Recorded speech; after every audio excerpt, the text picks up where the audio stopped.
Hey, how y'all doing out there? Just want to talk a little bit about the Note Edge. Now, this phone came out in 2014, right after the Note 4 came out. Now, I love this phone when it first came out because there was nothing like it on the market.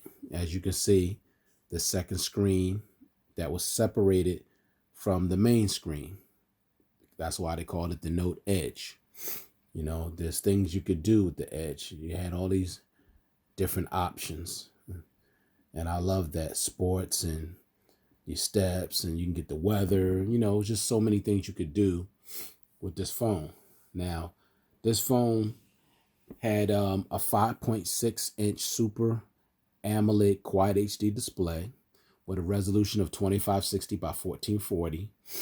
Of course, it came with the S Pen, 16 megapixel rear camera, 3.7 megapixel front camera on the front. Unfortunately, the speaker, the one little small speaker they put on the back of the phone, which made absolutely no sense. They should have put it at the bottom. The power button is at the top, which they had to do because of the Edge display on the side. It comes with expandable memory up to 128 gigs. It came with 32 gigs of internal storage with 3 gigs of RAM. It came with, when it first came out, it had Kit Kat, but it only went up as far as Marshmallow, which it doesn't get any more updates. Another thing, it has a 3,000 milliamp battery, which was smaller than the battery on the Note 4. The Note 4 had a 3250 milliamp battery. Unfortunately, the Note Edge, for some reason, they made the screen a lot dimmer. Than they did on the Note 4, which I didn't understand. I didn't know. Two things I just couldn't understand. No, three things. They made the screen an inch smaller, the battery smaller, and also they made it dimmer, which I just didn't, understand that. And they charged $1,000 for this phone when it first came out.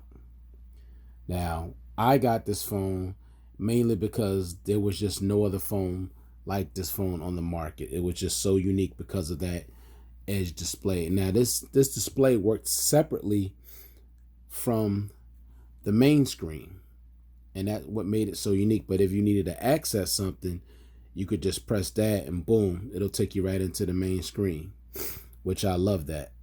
I just love that. It was just so unique. So when this phone came out, I just had to have it because there was no other phone like it on the market. Now, I don't know why Samsung got away from this design. They should have at least did another phone with it edged, on both sides to make it a little more even, because it was kind of, weird holding it with one side curved and one side not curved. So it was just a little, it felt a little weird in the hand. I loved it because it was exactly pretty much as the Note, except for those three things I mentioned, was the dimness, the size of the battery, and the size of the screen. But everything else is pretty much the same as the Note 4. Now, the other thing that this phone has, it also has a headphone jack and USB Type B, for the plugging it up. That it has fast charging. Also, the thing that they don't even do with phones anymore, you could take the battery out and put a new battery in, this is the last Note that they did that on, because once they got to the Note 5, they sealed the battery in. So the Note 4 and the Note Edge was the last two Note phones where you could actually remove the battery. So that's something that I know a lot of people miss today. Instead of just changing, constantly having to charge the phone, they could just, back then, at this time, you could just put another battery in it. And it's just, there's no quicker way to charge your phone from 0 to 100. Just put a new battery in. And I hope one day they somebody goes back to doing that, because it was just so convenient. And you could hold on to your phone a lot longer that way. But anyway, I love this phone when it came out. You can't really use it now because even though you could change the battery out, the battery drains pretty fast. The cameras are still pretty decent to be a phone this old, but the processor is so old that, it has the 805 Snapdragon, and with Samsung's UI on the top at this time, which was the TouchWiz, it just was very laggy.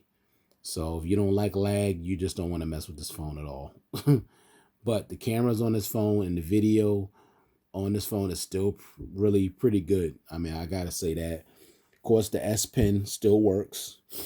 This S Pen, you just slide it out. You don't have to do it like you do the new ones where you have to push up into it and it comes out. There's no clicking on this. This one, you just take your nail and just pull it right out.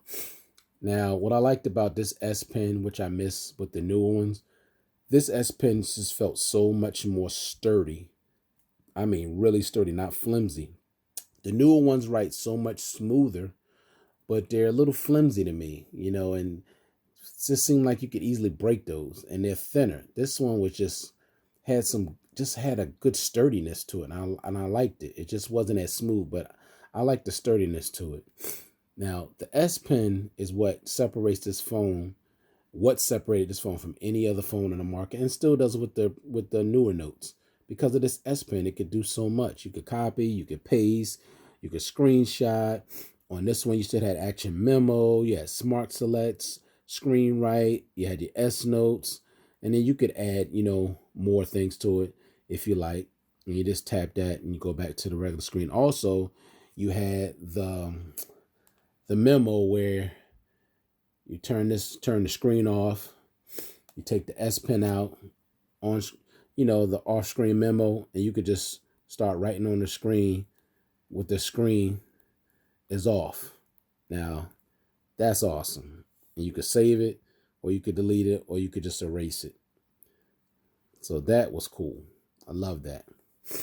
It also has a fingerprint scanner, but the only thing bad about this fingerprint scanner, you had to swipe.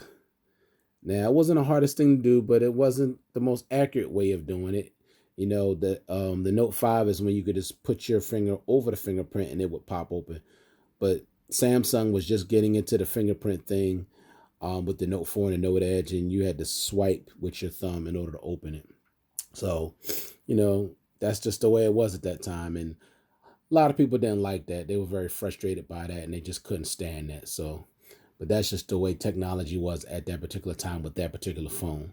But now technology has evolved, so it's just much better. Now they got in-screen display fingerprint scanner where you just put your finger on the screen and it pops your phone open. But anyway, that's just my take on a phone that came out, about 5 years ago. I still love this phone. It has a lot of nostalgia for me, because of this edge display. There still has not ever been another phone made like that. Not even close. And, I love it. It's a good little backup phone or good phone, to watch YouTube videos on or videos of content. Yes, the bezels are a little big, but I see some phones with much bigger bezels than those. So that's not bad at all. So just the oldie but goodie. All right, I'll see you guys in the next one. Peace.